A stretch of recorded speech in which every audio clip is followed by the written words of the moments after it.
If everyone could be seated, please, we need to start. Thank you.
Good afternoon.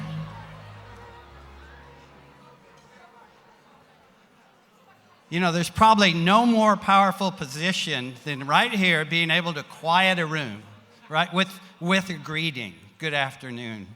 Welcome to the Treasures of Texas Luncheon. My name is Mel Taylor, and I'm alongside my co-chair, Nasruddin Rupani. We are delighted with the turnout and to welcome you. I recently retired as the CEO from the Council on Recovery, and I'm seeing all these people that didn't come to my retirement party. So it's really nice to say hi to you. It really does signify how important in the mental health world, which is not a large world, but in Houston, how we collaborate. And the partners that are in this room, we don't have time to talk about all the partnerships and arrangements that are working. So it's really good to see all of you, and I mean that. For many years, this annual event has served as a celebration of the work that we're all doing. And it's unbelievable. Who knew a pandemic would create all of the chaos and upheaval that it did, and yet here we are, and we're all back together again, some of us for the first time in many, many months. So putting aside some of the social problems that people were sharing, anxiety, substance abuse, depression, all skyrocketing, we are all back together, and we are really good and grateful to have all of you here. It is with my great pleasure to welcome you to my co-chair and good friend who has really been a part as I've gotten to know him and meet all the work that he's doing and involved in. It is really good. Nasruddin. Thank you. Thank you, Mel. Yeah, Mel, that's true. Of course, the pandemic was not the only thing affecting our mental health. We know that racism is also a mental health issue, because racism becomes trauma. We know that tyranny and war atrocities are not only scare people physically, but psychologically. The greater Houston area is home of many refugees who desperately needs mental health support. For almost 70 years, it has been MHA's mission to make mental health and healing accessible for everyone. None of this work would be possible without your investment and compassion. Mel and I are particularly grateful for the partnership and supports who have made this today's celebration possible. Like our longtime presenting sponsor, the John P. McGovern Foundation.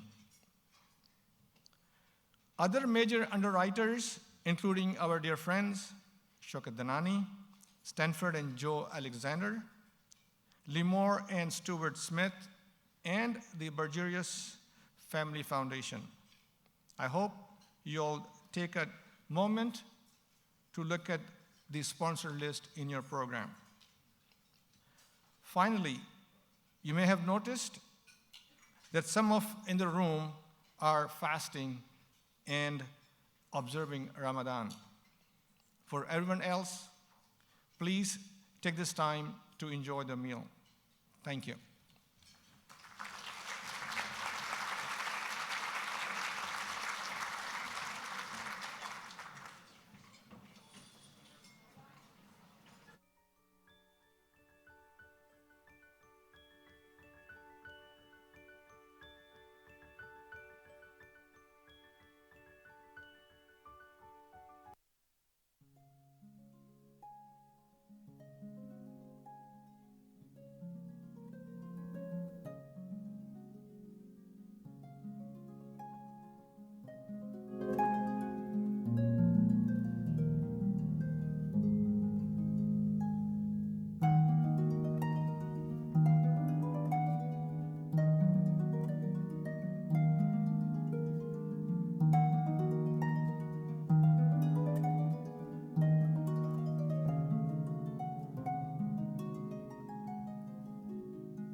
Welcome, welcome, welcome. If I could just interrupt you for just a few minutes here.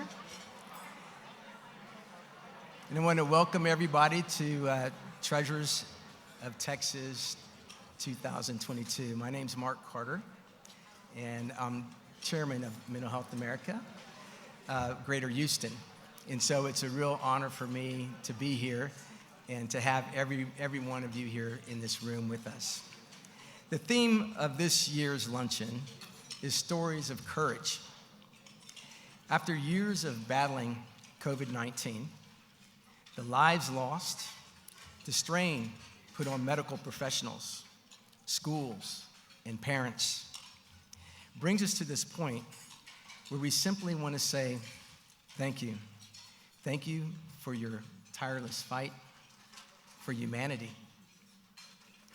The great Stoic philosophers would teach their students not to look at horrible events or failures in a negative light, but to seek the positive aspects of any situation.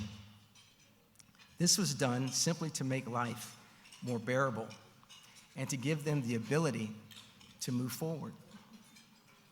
When I look at the past couple years in COVID-19, I choose to focus on the positive.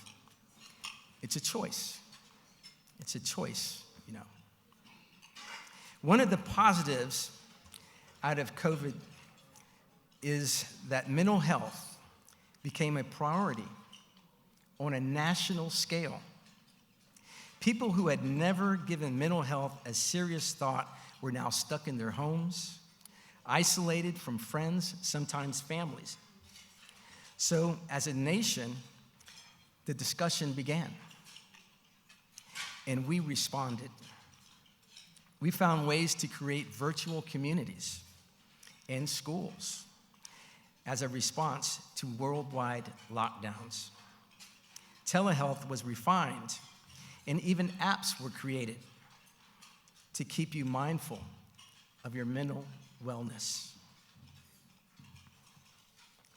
Mental health has become a priority and mainstream.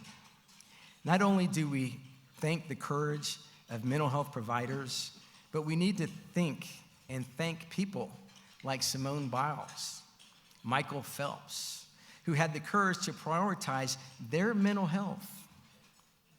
And the message that was conveyed to millions of people worldwide.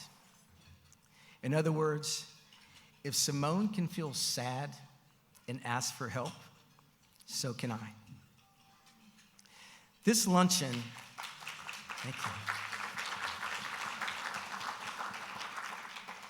This luncheon would not happen without the hard work of so many people, too many to mention individually.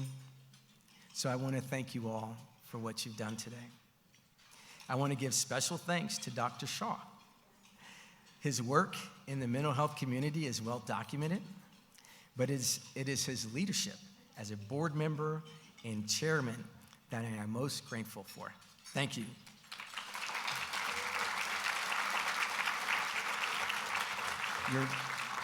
Your selfless service to Mental Health America and the community at large is greatly appreciated. We're so grateful for you.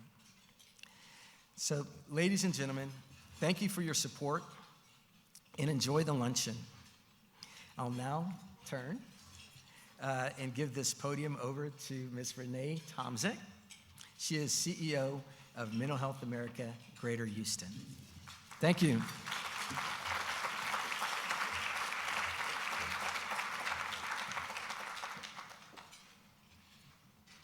Wow. Welcome back. So thank you, Mark.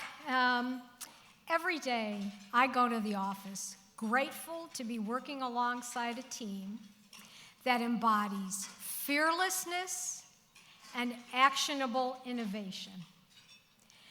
Will our staff please stand?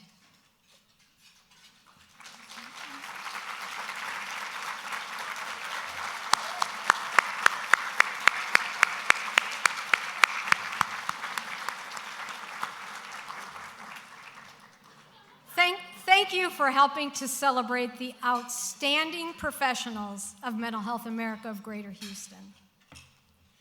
I'd also like the dignitaries and elected officials here today to stand and be recognized.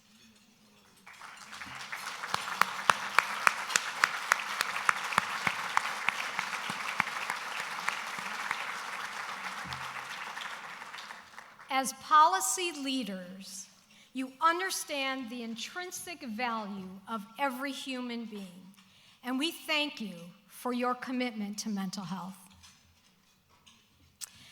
So I hope you had some time to admire the artwork at your table today. This May, we will be celebrating Mental Health Awareness Month, and that also means it's time for our annual Youth Art Showcase. And today we welcome youth artists who are joining us here. So, as you read in your program, there's a special announcement to make today, and I have the privilege to make that announcement. Late last year, we received a call from longtime Luncheon supporter Robert Zinn. He talked with us about making a lasting, impactful gift, one that would advance the credentials of mental health professionals. And today, we acknowledge and we thank Robert and Edith Zinn for their magnanimous gift of $500,000.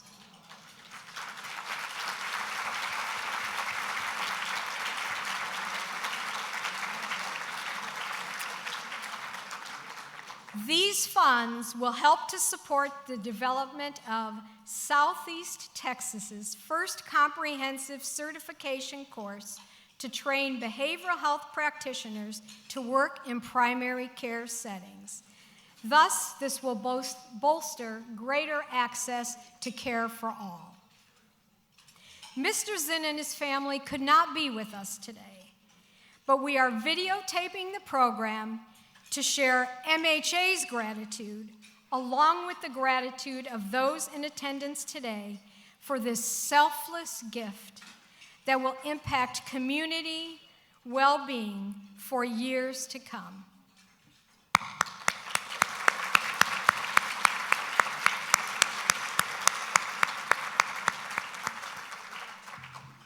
And now, Mayor Turner, please join me on stage.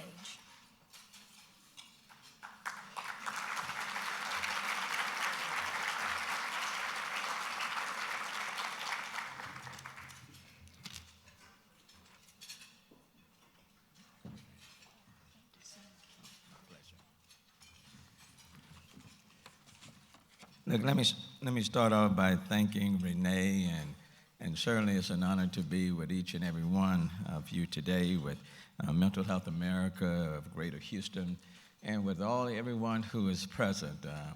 There are a number of friends. Well, let me change that. Each one of you is my friend. So let me put it that way. And each one is a friend of Mental Health America of Greater Houston. There are a number of elected officials here, and I know they're going to be recognized, and I'm not the only mayor that's here.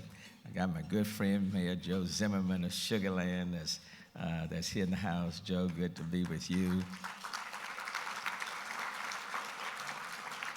And a number of elected officials, but I have to acknowledge Congressman Al Green.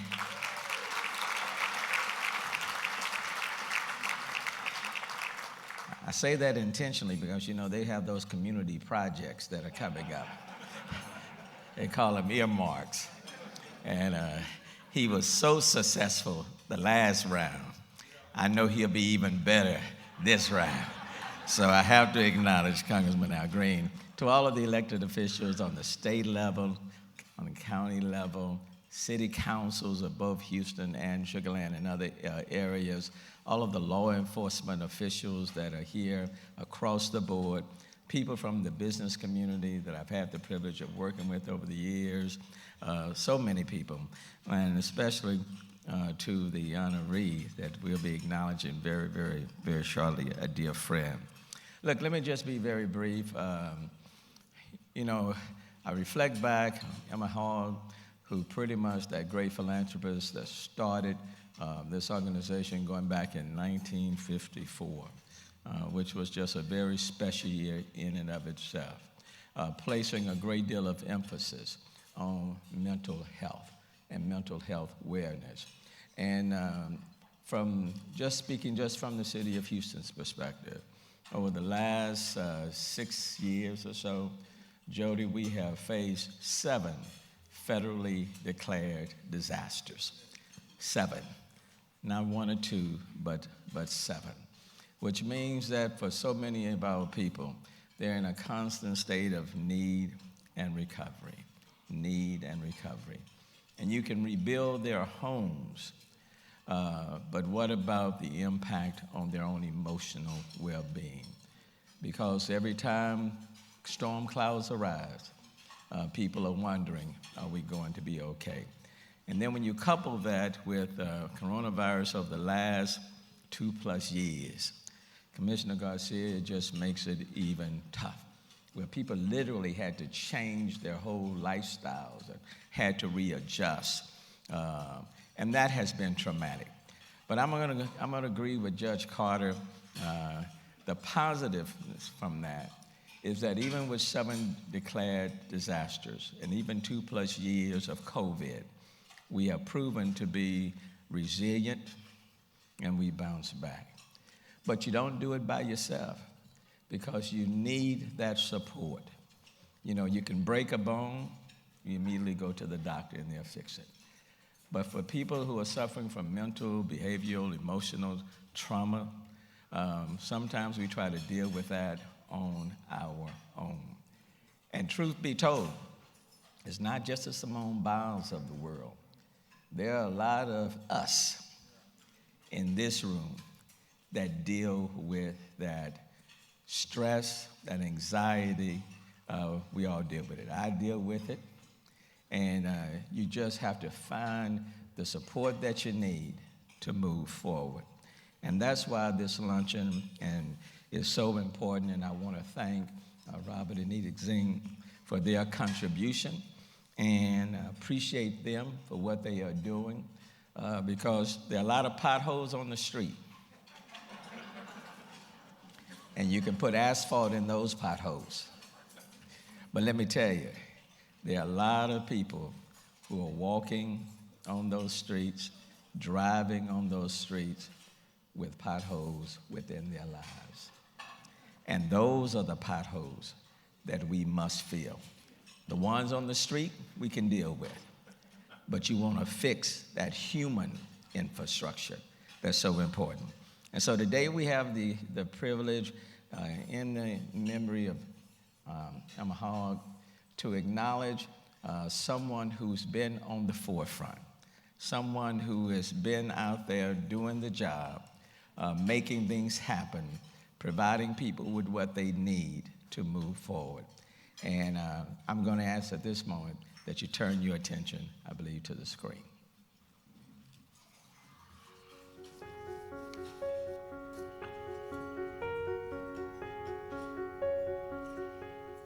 Dr. Shaw has devoted his professional career to serving the underserved. And that's the highest compliment I think anyone can be given in the healthcare arena. So I've got a lot of familiarity with working in the public sector, psychiatry and mental health. And that's an area that's tremendously important, but has lots of special challenges. And through all of this, he navigated this system with a skill that I've seldom seen. So his ability to manage in that environment, I think is really something I especially appreciate. We've had 4 major floods. We had the worst flooding event in the history of the United States. We've lived through a global pandemic. And not surprisingly, there have been some mental health challenges that are associated with all those events. So I distinctly remember Hurricane Harvey when the George R. Brown Convention Center was set up for refugees, and they called the Baylor College of Medicine to say, can you please provide us with doctors? So foolishly, I was thinking, well, what kind of doctors do they need? They probably need family doctors and emergency room doctors. And well, lo and behold, what they really needed was psychiatrists. And why is that? Well, because of the trauma of people being kicked out of their homes, displaced, sent to a refugee center essentially in Houston. And so Dr. Shaw is an amazing individual who seems to have unlimited capacity for caring for others. His compassion and his dedication to the community is really unrivaled. And finding a better person is going to be hard to do. I don't know how many different boards he's on, but countless boards, all with the primary goal of improving mental health in this community and in the Fort Bend community, which is hard to do. I mean, those are a big service area. Well, that's what Dr. Shaw has done. He's devoted his life, his professional life, to doing the hard things because of the right things. So I met Dr. Shaw when I was working at Harris Health System, and I've always been passionate about mental health, and I had some ideas I wanted to propose. And I happened to see Dr. Shaw in the hallway, and I stopped him, and I shared one of my ideas, and he listened. Just him seeing me and validating me, he didn't know who I was out of anyone, and he took time to stop and listen to me and have that conversation. He is always prompt in responding within minutes, if not seconds, day or night, and willing to go beyond the call of duty in serving patients and helping his colleagues. He's a triple threat. He is clinically incredibly skilled. He also has done a tremendous amount of research that's contributed to our field of medicine, psychiatry, and neurology. And as well, he's just an amazing teacher and mentor. So I host a behavioral health summit in Nantucket with the state of Massachusetts and the state of Texas. We call it the Nan Texas. So I invited Dr. Shaw to be a guest, to be a part of this summit, and to discuss children's behavioral health issues around the country. When he asked me what he needed to pack, I said, just casual clothes. No, he says. I said, no, I'm serious. Flip-flops, jeans, shorts. He's never been around me at all without a tie and a jacket on. So when he arrived at my home for dinner with flip-flops, bare feet, and blue jeans, I just couldn't stand it. I laughed so hard. Even though he's really busy, he's also at the same time very, very present. Throughout my entire life, pretty much every single memory I've ever had, is he's always so present and there for not just me, but like my mom and the entire family. He brings us so much pride, and just, he makes us so happy just seeing everything he's done for not only the community, but just for everyone. He's always enthusiastic. He's always ready to pitch in. He acts like I've just done him the greatest favor in the world. Dr. Shaw, can you help me to staff the George R. Brown Convention Center? I would love to. And it's, again, his enthusiasm is infectious. I think he makes everybody better around him. And when there's a big problem to solve, he's somebody that I want on my team. And I guess my only question is, I mean, obviously a great recipient of this award. I just asked the award committee, what took you so long? And who else did you give this to over the past several years? So I think he is a very worthy recipient of the I'm a Hog Award. My congratulations for him for receiving this wonderful accolade, this award. It's extremely well deserved. So describe Dr. Shaw in 3 words. That's challenging. That's difficult to do. Mission-oriented. Innovative. Authentic. Exceptional. Talented. Dedication. Admirable. Ready. Extremely passionate. Courageous. Inimitable. There is no one like him. A real mensch. Humble.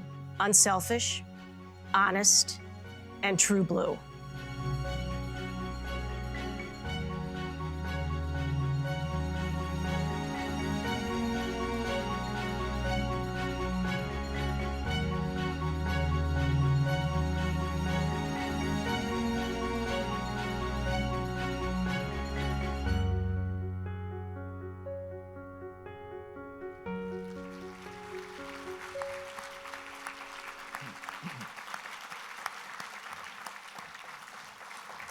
And everything you heard and saw is so very true. I would say, Dr. Short, back in April of 2020, we set up this health equity response team to meet the needs of so many people in our city and underserved and underrepresented communities that were dealing not just with the physical issues, but were dealing with the emotional stress of dealing with COVID on so many different fronts. There have been several times you have stood with us on the podium talking to people, not just in the city, but in our region. I want to thank you for that. But on a personal note, Dr. Shaw was on a trip outside of the country, and I received a call from a family that was in need of help. And I called him. He answered the phone. I didn't realize that the time difference was about 8 to 10 hours. But he answered the phone. And I told him what I needed. He said he wasn't in town, but he would get right on it. And then I called him again. And this time he picked up, and it was about 2 or 3 a.m. And he reminded me, Judge Carter, he said, I have not forgotten. I am working on it. And I want you to know, for this family that was in crisis, they couldn't wait for him to return. They needed the help right then and there. And I couldn't help them, but I knew Dr. Shaw could.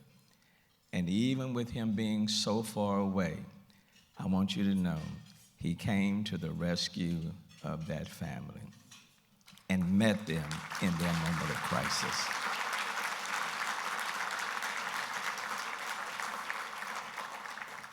I cannot tell you how proud I am of the work you've done, the work you continue to do, your passion, your commitment, your dedication, not only to your profession, but to people who need you when they need you the most.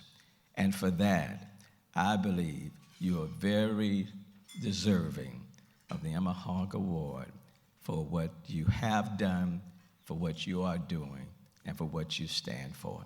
Ladies and gentlemen, please welcome the Chief of Psychiatry at Harris Health System and Ben Taub Hospital, Dr. Asim A. Shaw.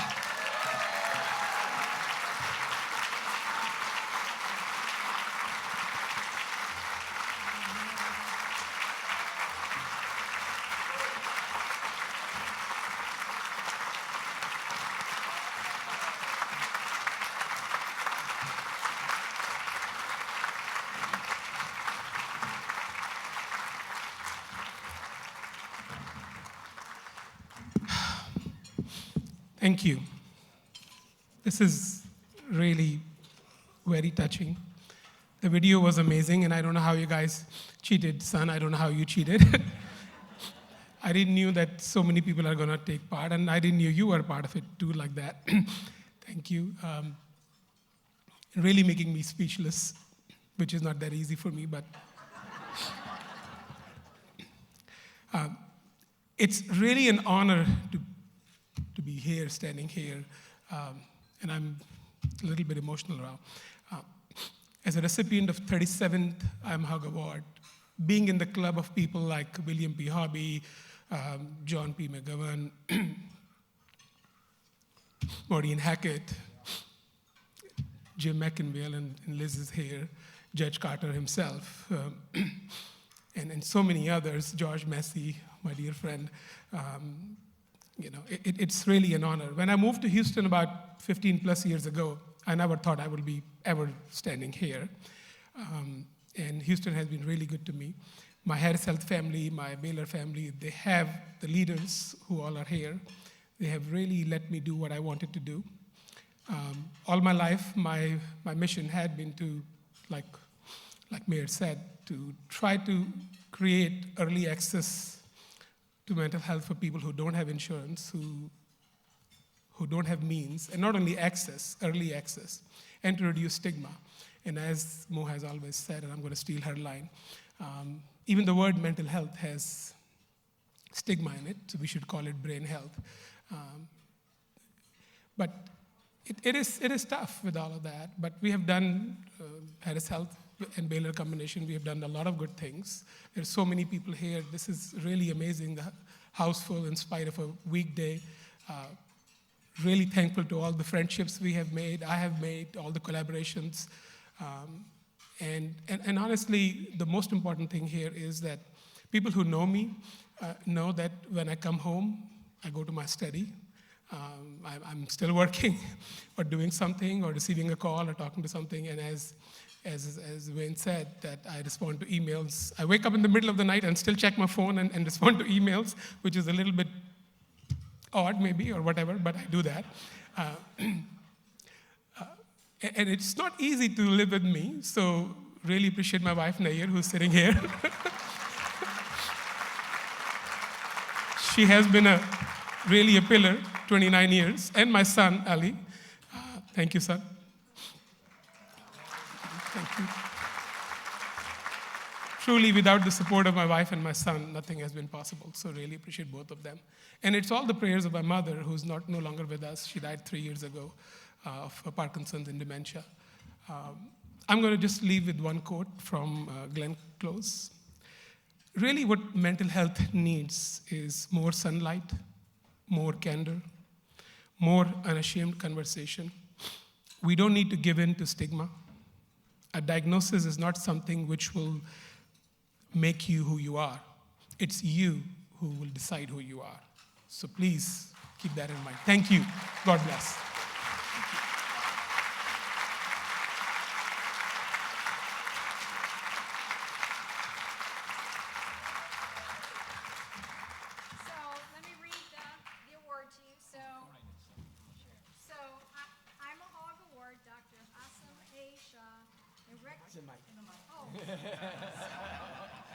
I'm out of practice. It's been 2 years. Okay. In recognition of his long-standing, sorry, I don't have my reading glasses, in his long-standing dedication to the health and mental wellness of the greater Houston community. Dr. Shaw, there is no comparison.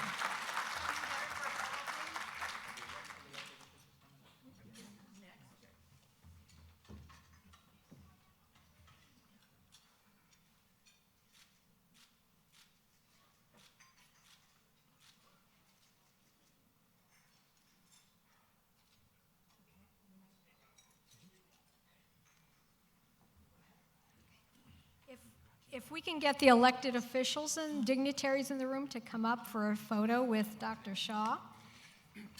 I also want to mention that Congresswoman Sheila Jackson Lee, a representative for her is here today, has a proclamation to present, as well as Congressman Al Green is also here to present Dr. Shaw a flag that flew on the U.S. Capitol.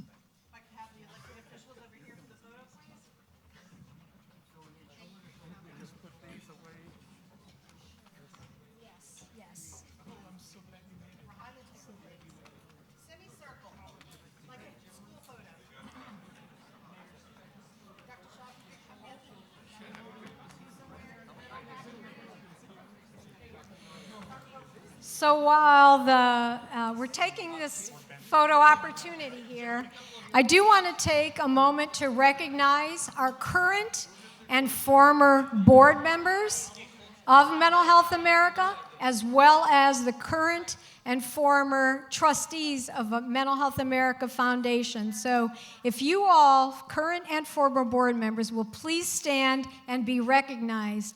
We want to honor your legacy here.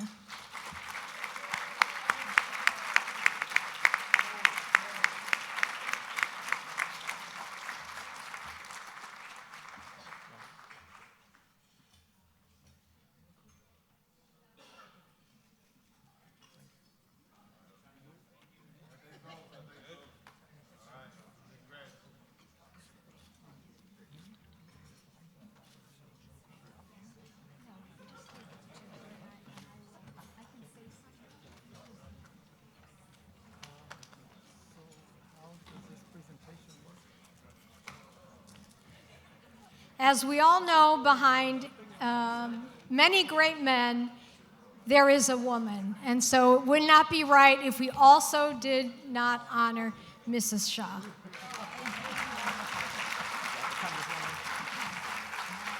Yes.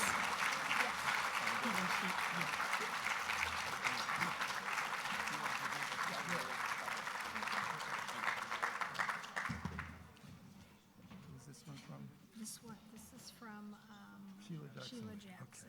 All right. I'll Lee. take care of it. Thank you very much for this wonderful opportunity.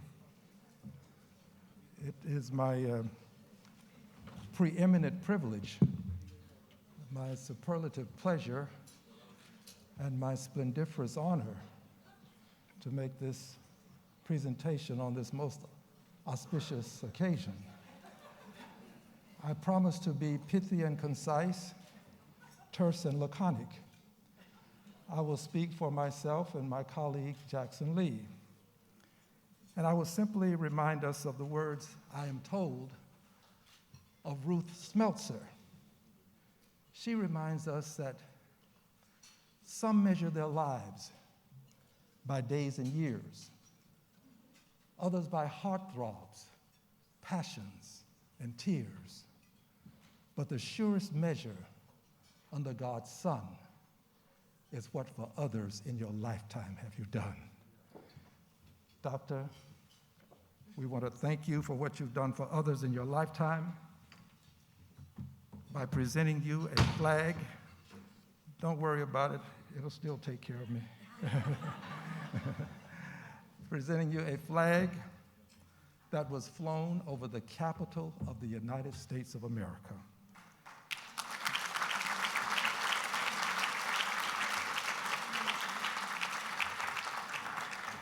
And there is a certificate that reads, the flag of the United States of America.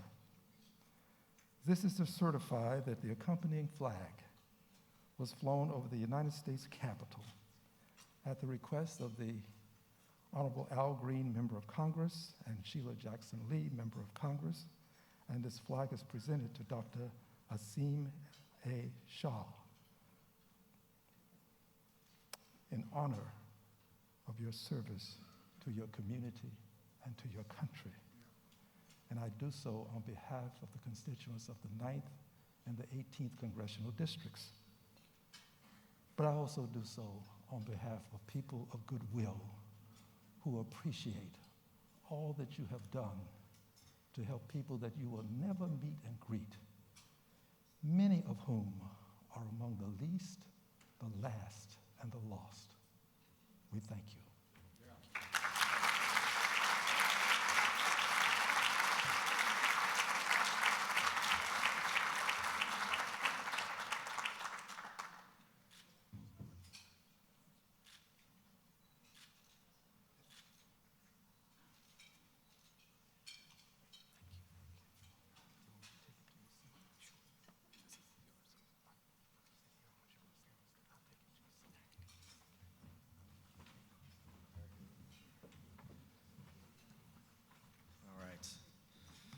Thank you, ladies and gentlemen, for being here once again, if you could, Dr. Jha.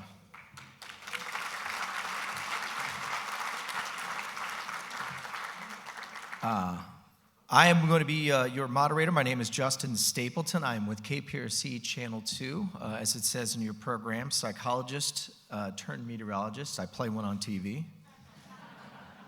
I'm sorry, my jokes haven't gotten better through COVID either. But anyway, I just wanted to say briefly, before we introduce our panelists here, who are two incredible people, I really think you're going to like what they have to say. I just want, for all of us, for a second, to just take a look at everyone in this room. And we're all here. Isn't this nice to see? Doesn't it feel good? Yeah. So without further ado, I'd like to introduce today's panelists. Sean Fitzpatrick, over there, is the Executive Director of the Young Center, and Catherine Lott, the Executive Director of Chef Chris Shepherd's Southern Smoke Foundation.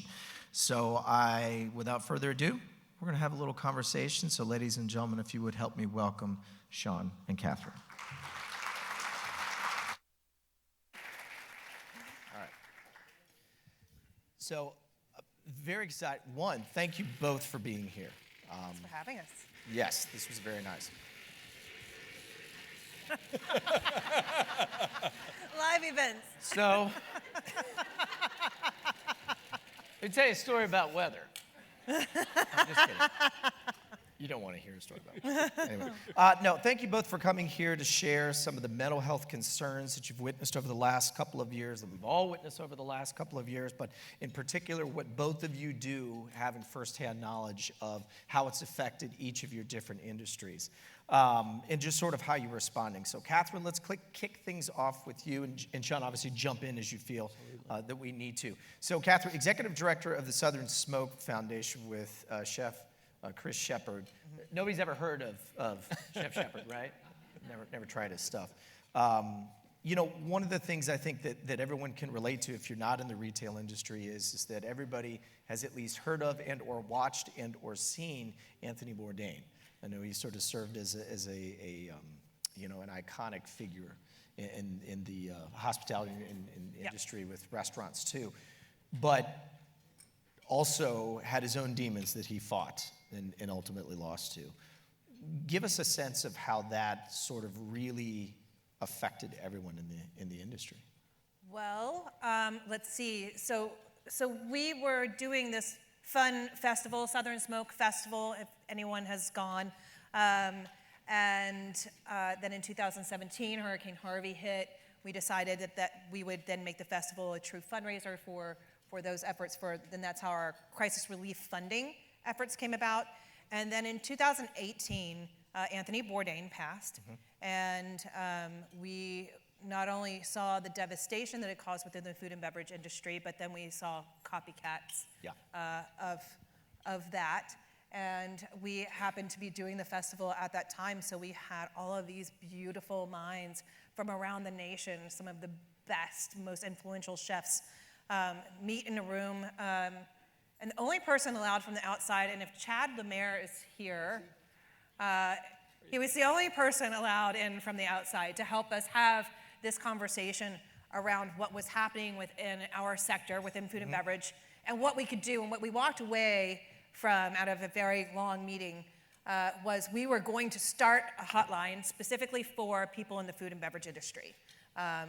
They wanted someone that spoke their language. They wanted someone that could speak late nights and understood what being in the weeds meant, and all of those things. So peers basically helping other peers with things that those peers will know about. Yeah.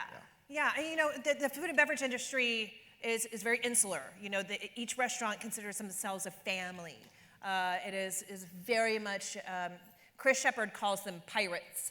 And he doesn't mean that they're looting. He means that they choose to operate a little bit outside of the way that the 9-to-5ers of the world work. Yeah. Right, that makes sense.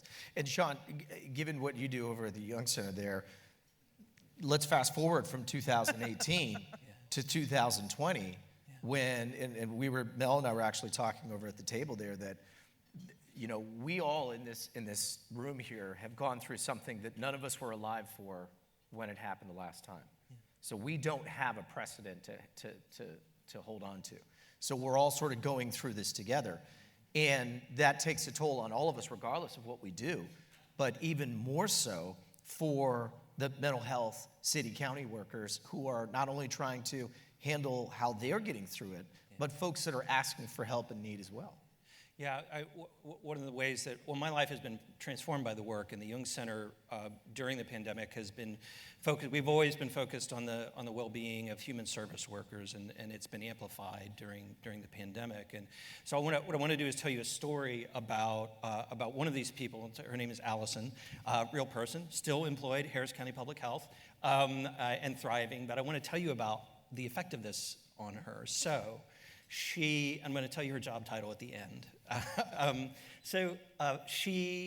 When the pandemic hit, she was had just given birth to her third child as a newborn, and then she had to immediately go into response.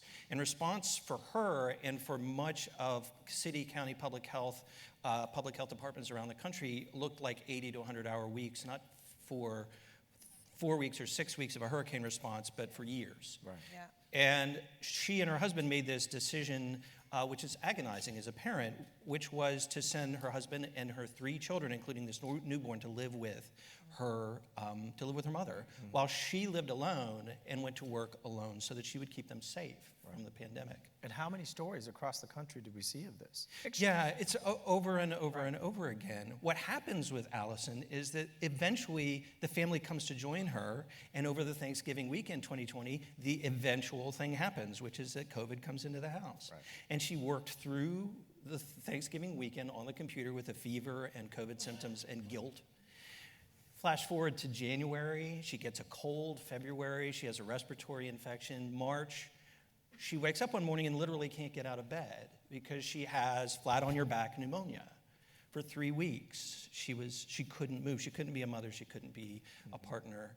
And the punchline of this is that she is was at the time the chief resilience officer for Harris County. Mm-hmm. She taught the workshops. She knew what she wasn't supposed to do, and still she was responding out of passionate conviction. Right. So it's the impact has been, and that's one story, right? The impact has been systemic, and I think in great part because the systems are overwhelmed and lose the ability to see the people doing the work as human infrastructure, as Mayor Turner so eloquently put it. Yeah, and I think that's a great point that as managers, as leaders in your field of what we do here, whatever that is, whatever part that you play in associated with MHA here, we are a lot of times the last one to turn the lights off, right? Because we know the training, we have the skill sets, and according to the textbooks, we should know how to handle these things, right? But I thought you brought up a really good point with Allison there. At the same point, she's the chief resilience officer. She also has another job, her job as mom, right? Her job as wife, her job as partner. And all too often, I think all of us in this room here could probably, I'll raise my hand, how many times that you've put yourself aside because someone else is hurting, right? The old adage, if you've ever watched the movie, the documentary they did on Mr. Rogers, which is phenomenal, by the way, if you haven't seen it, you'll cry within 5 minutes. But it's just, his mother always told him, look for the helpers, right? If you've ever heard that quote, when he said, in terrifying times, there are always helpers. Yes. You just have to find them. They're always out there, right? And I think for all of what we do here, however you're connected, we're all helpers. Yes. And so it's by nature, right, as either a manager, a helper, or a clinician, or whatever, we put ourselves behind what other people need. And that piles up sometimes, too. Yeah. Catherine, going back to what you're saying with your industry, that it is a family. And people, if you don't know what 86 means, you've worked in a restaurant, right? Or we were talking before that, if you've ever worked in a restaurant before and you have burn scars on your forearms, it's like a badge of honor, right? Because that's a hot plate, right? How many can you handle? But not everybody understands that. Not everybody gets that. So the restaurant managers in particular, the people that are going to look out for other people, are the last to leave, as we said. Do they have anyone to turn to? I feel like, and you and I discussed that's really what Southern Smoke is trying to help create with MHA here. Tell us a little bit about that. Yeah, so we had been, first of all, the hotline that I was speaking of earlier, when I walked into the restaurant and I so proudly announced that we had created this special hotline, that everybody was really excited, all of the cooks and all of the folks, and then they said, so is it like an app? And I said, no. And then they said, well, do you text it? And I said, no. It's a hotline. Right. So realizing that wasn't going to work for our demographic, I went then to Angie and Mental Health America, and I said, I really need your help here. All of my efforts have been expended. And so we were already in conversations when COVID hit. And Angie and her team called and said, listen, we think we might have something that just might work right now. Yeah. And Dr. John Vincent from University of Houston, his PhD students needed hours in training and facility, and we of course needed real mental health experts for our constituency base. And we flew into action, and we have been piloting along with Kat Bill leading that effort. Thank you. We have been piloting that for a year, and that is able to serve everyone in food and beverage in the entire state of Texas and their children. And we are proudly now expanding and mirroring those efforts with LSU We are going to be in the state of California here very, very soon, and 2 other states by the end of the year, making that 5 states by the end of this year. And hopefully, in the next 5 years, we will be in all 50 states. So that is our hope. That is our goal. Well, and I feel like those are the types of efforts that not only what we do here, but what all of we do that support MHA, that's what we're trying to do. We're trying to make this where the people that care get the care themselves, right? And that's really important. So, Sean, you'd mentioned something before about meeting people where they are. We've talked about that we're in a brave new world now, right? None of us have ever gone through this, so we're all kind of making this up as we go along. And so some of the old rules don't necessarily apply, right? So, if you could, what can be done to kind of make self-care more than just, I'm going to take a bubble bath, I'm going to sit out and have a cigar on the patio or this and that. How do we help meet people where they are so that this is something that not only sticks, but something that they can incorporate in themselves and then take it to others? So to answer that question, I think it's helpful to understand what is maybe not well understood about the origins of our idea of self-care, which it comes from a single sentence in the journals of Audre Lorde. Some of us may know Audre Lorde's name. If you don't know Audre Lorde, she was an unbelievable human being, an incredible poet, activist, educator, who in the 80s was diagnosed with cancer and had to make a critical decision about whether to step back and receive treatment or just live out her life on her own terms. And at that time, she wrote in her journals, caring for myself is not self-indulgence, it is self-preservation. And that is an act of political warfare. For Audre Lorde, who is a black feminist, lesbian, single mother, uninsured, marginal in so many ways, she understood that no one was going to take care of her if she didn't take care of herself. And also that her voice leaving the world was not just affecting her family, it was going to affect the community of those for whom she spoke. And so self-care I've become increasingly frustrated with because we need to be able to turn our eyes back to our own human needs. But the systems of which we are a part, which get overwhelmed because of a lack of funding, because of politics, because of all the reasons, because of COVID and so on, cease to be able to see us as human beings. So self-care has to become not the fix for a lack of community care. Right? So our eyes need to turn back to what we can do in our context to create communities of care, which for me boils down to what, allowing ourselves to talk about how we're doing in the work, normalizing in our work context, having conversations about how I'm feeling, how I'm doing, what I bring with me as a mother and a parent and so on into the work with me. And making sure that our humanity doesn't get lost along the way. And I have to say, Dr. Shaw, you gave us a great example of what needs to change. You have to stop sending emails at 2 o'clock in the morning. I'm not kidding. I see, this is what happens in work cultures. The leadership are the ones who are the worst offenders and are working the hardest. And everybody follows suit and is responding to the beeping of their phone at 2 in the morning. Yeah. So, yeah. It's true. It is true. It was said earlier in the program here, and we'll finish with this, is that we could call this not necessarily mental health, but just health. Yeah. And I think that's part of the stigma, being in it for as number of years as I was, and now on the outside looking back in, so to speak. It's still there, and it's there in particular with industries like yours, with industries like mine in news and broadcast. I can assure you, if you have a bad day, people at home don't know, right? Yeah. And so I always make it a point, and this is the charge that I'll send to all of you out here for you, your staff, your families, your friends, is instead of asking someone, how's your day, ask them, how are you, right? We all know how our day is going, right?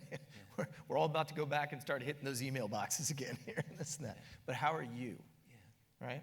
Make that connection. How are you as a person? No, really. How are you? right? And it may take some time. They may think, well, but I think the more we can do that, the more we can kind of reconnect as people again. We basically had to look at all of us over the last, year and a half to 2 years, almost as like weapons. Like, you might hurt me and my family, right? And that's a very unhuman thing. So now we all have to learn how to be people again. Can I say, and I know that we're wrapping up, but I think that that's one of the things that we are embarking on next in partnership with Mental Health America. They are helping us. They're training our staff to then go and train GMs and restaurant workers all over the nation as we go into different communities, so that we are able to identify those who might be in crisis or those who just need a hand and say, hi, how are you? So bravo to you guys. Thank you again for making all of that possible. Perfect. Sean, Catherine, thank you so much for joining us. I really appreciate it. Thank you. Thank you. That's wonderful. Thank you, Sean. All right. Mel, the stage is yours, my friend. Well done. There it is. Just one quick wrap up. And I want to thank, let's give them a round again. Sean, Justin, Catherine. You know, I know that if we could all be honest and start a sharing circle in this world of mental health professionals and colleagues and friends, the simple acts of service that all of us undertook during and even now during the end of this stage of what is COVID. Sean is an example and something that he doesn't talk about, but I want you to be aware of as an example of how the mental health people in this community show up. We were talking 2 years ago about what we could do because our business was empty. Our phones weren't ringing. It got silent in that little time of transition for a week or so.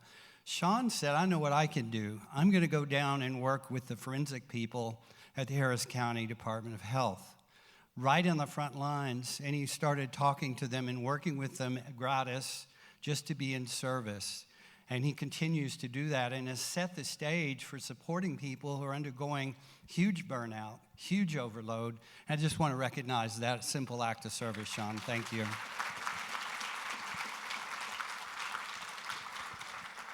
When I got the call to was asked by Dr. Shaw to co-chair this event, we had worked a lot in the world of what we call co-occurring disorder, the coexistence of both addiction and alcohol and substance abuse and mental illness. Who can say no to awesome Shaw, right? All of us in this room can't say no. And he invited me to chair, and it was an unequivocal yes, because this is such an important cause and is such an important time pivotal in our world. So before I leave, this will be a shameless act for money. You have on your table a card here, and if you're here as a guest of someone or a colleague, or you're inspired to want to give more, I invite you to take a look at this card, fill it out, more importantly, and they'll be collected at the back of the room for those of you that want to make a contribution to support.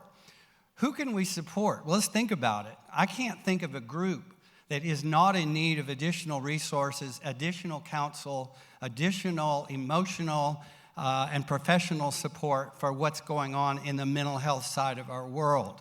I think of teachers and students.